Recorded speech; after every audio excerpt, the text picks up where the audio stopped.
10वीं जमात के नतीजे पर हमारे साथ मौजूद हैं। इनका नाम कामरान फिरोज है। ये सोपोर से ताल्लुक़ रखते हैं और इनके भी 500 में से 500 नंबर आए हैं। तो इनसे जानते हैं इनके बारे में, कहाँ पढ़ते थे, किस तरीके से ये यहाँ पहुंचे हैं। और सबसे पहले बहुत मुबारकबाद कामरान आपको।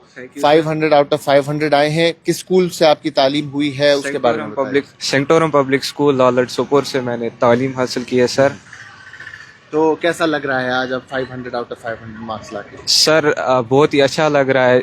ना ज़्यादा एंथुजियास्टिक हूँ मैं, ना ही ज़्यादा मतलब ओवर रिएक्टिंग। हाँ।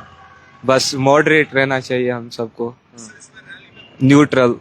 सर मैं सभी कश्मीर के जो स्टूडेंट्स हैं उनसे एक गुजारिश करना चाहता हूँ कि जो मार्क्स हैं, जो जिसके भी जितने भी आए हैं, कम या ज़्यादा, ये मैटर नहीं करता है। पेरेंट्स से भी मैं गुजारिश करना चाहता हूँ कि ज़्यादा प्रेशर ना डाले और जो रिलेटिव्स हैं उनसे कंपेयर ना करे, क्योंकि ये प्रेशर सिचुएशन क्रिएट करता है। बहुत खूबसूरत बात इन्होंने कही कि मार्क्स अल्टीमेट नहीं होते, ये डिफाइन नहीं करते हैं। लेकिन फिलहाल 19 ऐसे बच्चे हैं जिनके 500 आउट ऑफ 500 आए हैं। एक बार फिर से लड़कियां आगे निकल गई है, लेकिन चंद एक लड़के हैं जिनमें से आप भी हैं जिनके 500 में से 500 नंबर आए हैं। तो क्या शेड्यूल रहता था, किस तरीके से अपनी पढ़ाई करते थे? सर पूरा खेलना कंसिस्टेंसी का है, और सर पहले अल्लाह ताला पर भरोसा और फिर पेरेंट्स का सपोर्ट। बिल्कुल सर टीचर्स का भी बहुत ही ज़्यादा अच्छा रोल है। एनवायरनमेंट, मेरे दोस्त, मेरे रिलेटिव्स, बहुत ही सर उन्होंने मुझे सपोर्ट किया है इस मतलब 500 आउट ऑफ 500 की जर्नी में। बिल्कुल। जो आपने कंसिस्टेंसी कही, कुछ लोगों का, सबका अपना अपना शेड्यूल होता है। कोई 10 घंटे पढ़ता है, कोई 5 घंटे पढ़ता है, कोई 2 घंटे पढ़ के भी ये सारी चीज़ करता है। तो कंसिस्टेंट रहना है, यानी जितना भी पढ़ाई करनी है वो हर दिन करनी है। सर हर दिन का मतलब ये नहीं है कि हम पाँच आवर रखेंगे पढ़ाई के लिए। वो हमेशा हमें 5 आवर्स, कभी कम भी हो सकता है, कभी ज्यादा भी हो सकता है। ऐसे ही कंसिस्टेंसी चलती है सर। तो अब फ्यूचर का प्लान क्या है, आगे क्या कुछ करने का सोचा है? सर फ्यूचर में भी मैं ऐसे ही पढ़ाई करता रहूंगा। नीट मेरा गोल है सर, नीट को क्रैक करना बहुत ही अच्छे नंबर से। एम्स दिल्ली में चाहता हूँ जाना इंशाल्लाह। तो एम्स दिल्ली आप जाना चाहते हैं।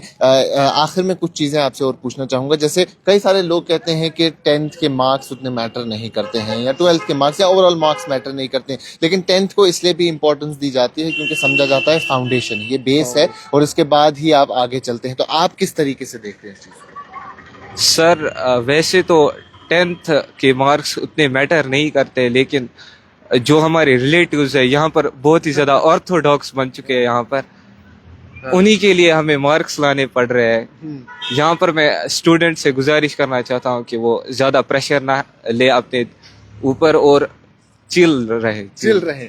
चले, ये बड़ी यूनिक बात उन्होंने कही कि रिलेटिव्स के लिए नंबर लाने पड़ते हैं। कई सारे लोग कमेंट पे भी अक्सर ये लिखते हैं कि 10वीं जमात के नताइज उतने मैटर नहीं करते, मार्क्स उतने मैटर नहीं करते। आपकी बात कुछ हद तक सही है, लेकिन ये कहीं ना कहीं मोराल बूस्ट करने के लिए भी इम्पोर्टेंट है। जो आज 500 नंबर लाएगा, उससे आप ये समझ पाते होंगे कि आने वाले वक्त में वो अगर इसी तरीके से, इसी तर्ज पे पढ़ेगा तो वो शायद और बेहतर नंबर ला सकता है। लेकिन रिलेटिव्स या पेरेंट्स एक तरफ, आपके टीचर्स एक तरफ, आप खुद भी जब मेहनत करते हैं तो कहीं ना कहीं वो यकीन होता है कि 500 आउट ऑफ 500, 490 ये मार्क्स आएंगे। कुछ साल पहले तक तो इतने नंबर नहीं आते थे, लेकिन अब लैंग्वेज में भी पूरे नंबर देखते हैं। तो ओवरऑल पैटर्न चेंज हो गया है। जी सर, ओवरऑल पैटर्न तो चेंज ही हो गया है। अब सारे स्टूडेंट्स मार्क्स की ओर बढ़ रहे हैं, लेकिन कोई स्टूडेंट नहीं फोकस कर रहा है कि नॉलेज हम गेन करें। बिल्कुल। हम अपने फ्यूचर के लिए कुछ स्किल्स सीखें। बहुत सीखना बहुत इम्पोर्टेंट है। यस सर, स्किल सीखना भी बहुत इम्पोर्टेंट है। साइड में marks doesn't matter sir, skills भी मैटर करती है सर। स्टडीज के साथ साथ हमें अल्टरनेट में स्किल्स भी कुछ सीखनी चाहिए। क्या कुछ स्किल आपने सीखा? कुछ कोडिंग वगैरह, कंप्यूटर, एआई कुछ सीखा है साथ साथ? सर तरफ भी रुझान है? स्किल्स में मैं कम्युनिकेशन में ज्यादा ये अब यकीन नहीं कह सकते हैं सर। कम्युनिकेशन में ज्यादा ये फोकस कर रहा हूँ। अभी उतना टाइम नहीं हुआ है, लेकिन इम्प्रूवमेंट हो रही है थोड़ा थोड़ा। बहुत अच्छी बात है ये भी। इस बार सेशन काफी छोटा था क्योंकि मार्च सेशन था, उसके बाद वापस नवंबर सेशन आ गया। तो छोटा सेशन था, फिर सिलेबस को रिड्यूस किया गया। क्या इस छोटे सेशन में प्रेशर ज्यादा था?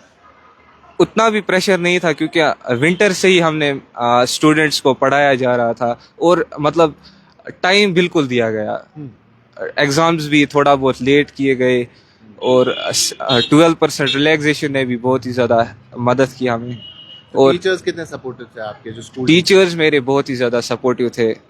तो इस वक्त पेरेंट्स का क्या कुछ कहना है आपके? वो काफी खुश होंगे। जी सर, बहुत ही ज़्यादा खुश है मेरे पापा, बहुत ही ज़्यादा प्राइड महसूस कर रहे हैं अभी, और कुछ नहीं सर। और कुछ नहीं। चले, कंग्रेचुलेशन वंस अगेन कामरान। तो ये थे कामरान फिरोज जो सोपोर से ताल्लुक रखते हैं, सेंटोरियम स्कूल से इन्होंने पढ़ाई की है और इस वक्त काफी खुश हैं। कई सारी इंपॉर्टेंट बातें इन्होंने की जो अक्सर बेशतर हम नहीं सुनते हैं। इन्होंने कहा कि मार्क्स अल्टीमेटली मैटर नहीं करते हैं, स्किल मैटर करता है और नॉलेज मैटर करती है, और वो नॉलेज काफ़ी ज़रूरी है। इल्म हासिल करना काफ़ी ज़रूरी है। और एक बार फिर से हम वही कहेंगे कि जो लोग इस बार पास हुए हैं, 85% के आसपास रिजल्ट है, उनके लिए खुशी की बात है, उन तमाम तर लोगों को मुबारकबाद है। लेकिन जो इस बार क्वालिफाई नहीं कर पाए हैं वो लोग भी हार ना माने, क्योंकि नॉलेज इंपॉर्टेंट है और शायद अल्लाह ताला ने आपके लिए और कुछ बेहतर अल्लाह ताला ने और कुछ बेहतर रखा होगा। जैसा ये भी कहते हैं कि खुदा पे यकीन रखना काफ़ी ज़्यादा ज़रूरी है, तो खुदा पे यकीन रखें, अल्लाह ताला ने आपके लिए और बेहतर ज़रूर लिखा होगा। अभी के लिए इतना ही, बाकी तमाम मज़ीद मालूमात के लिए बने रहें कश्मीर लाइव के साथ।